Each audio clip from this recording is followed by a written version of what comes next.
Hello and welcome to our daily briefing on Sweden for December 10th, 2025. Today, we're really going to dig behind the headlines. We're talking deep fractures in the political world, the real-time effects of a warming climate, and even a mystery that's unfolding as we speak in the countryside. All right, let's jump right in. So, here's what we've got on the docket. We're going to start with those growing divisions under the surface of Sweden's political scene. Then, we'll shift to a pretty unusual Christmas weather forecast and what it really means. After that, we're turning to a major, ongoing operation down in Kalmar County, followed by a quick roundup of other key headlines. And to finish, we'll tie it all together to see what it tells us about the choices Sweden is facing right now. Our first story takes us to Strängnäs. There was a recent gathering of political leaders there that, honestly, it's the perfect snapshot of Swedish politics today. On the surface, everything looks polite and cooperative, but underneath, there are some profound disagreements about where the country is headed. So on the outside, it was all holiday cheer, the classic photo op. But those pictures of leaders smiling together, they really don't tell the whole story. While they were putting on a united front for the cameras, the private talks show just how far apart they are on the big question. How should Sweden be governed, and who gets to be part of that process?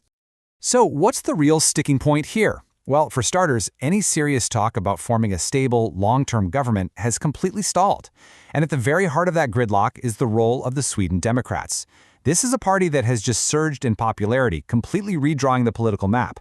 For many of the more traditional parties, their core ideology makes them an impossible partner, and that creates this paralyzing divide. And to make things even trickier, some of the smaller parties are now making it clear that their support is going to come with a much bigger price tag next year. What we're seeing isn't just a temporary squabble. For anyone watching from outside of Sweden, this is a pretty powerful example of the kind of political fragmentation happening in a lot of European countries.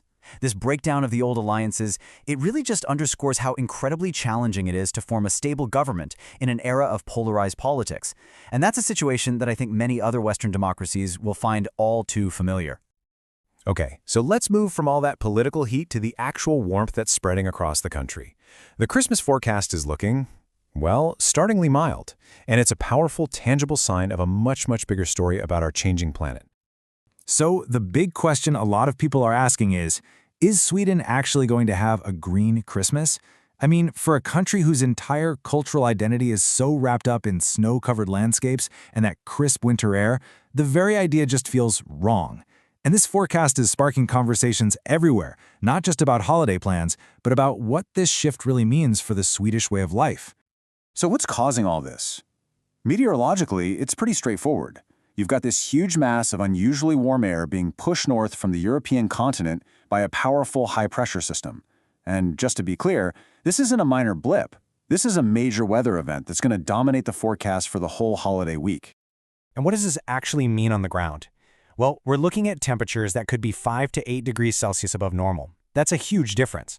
For the entire southern part of Sweden, it likely means no real snowfall at all. And this isn't just about missing a few pretty holiday pictures. This has a real economic impact for ski resorts that can't open, and it disrupts the delicate ecosystems that really depend on a cold, snowy winter. And this is exactly where one weather forecast connects to that bigger picture. This isn't just a fluke. It's another data point in a very clear long-term trend of warmer, shorter Nordic winters. It directly hits the billion-dollar winter tourism industry, it changes how authorities plan for road safety, and, maybe most importantly, it adds a whole new level of urgency to those political debates in Stockholm about climate policy. Okay, let's pivot now from a slow-moving global trend to a really fast-breaking local story. There's a major and so far pretty mysterious police operation unfolding in Kalmar County, and the authorities are being incredibly tight-lipped about it. So here's the headline fact. A big, coordinated operation with multiple authorities is active right now at a large farm. The sheer scale of it tells you this is serious, but the official reason for it, right now, that's a complete unknown. Official channels are pretty much silent. The police have just put out a very brief, standard statement promising more info once the facts are confirmed. But of course, in today's world, that kind of information vacuum gets filled very quickly by intense speculation and rumors, especially on social media.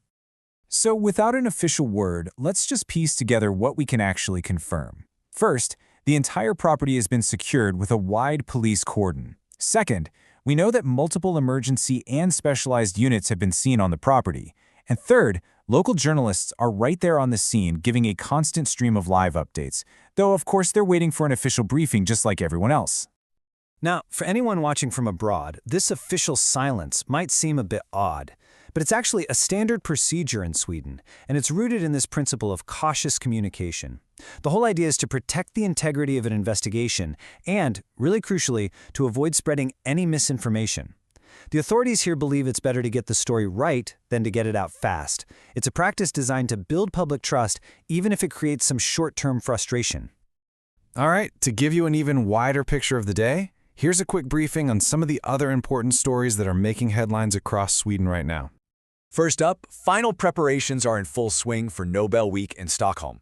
This is always a huge moment of national pride, when the world's attention really turns to Sweden. Elsewhere, there's been a pretty big development in a sensitive, long-running investigation that involves a major hospital. A new arrest was made just this morning. And on the international stage, the United Nations has officially weighed in on some recent changes to Sweden's citizenship laws, adding an external, critical voice to what's become a really contentious national debate. So, after covering a fractured political scene, a changing climate, and a breaking local mystery, what does it all really add up to? Let's try to connect these threads and look at the key takeaways from today's briefing. The picture that really emerges today is of a nation that is grappling with major, complex challenges on multiple fronts, all at the same time. You've got this deep, structural political fragmentation that makes governing difficult.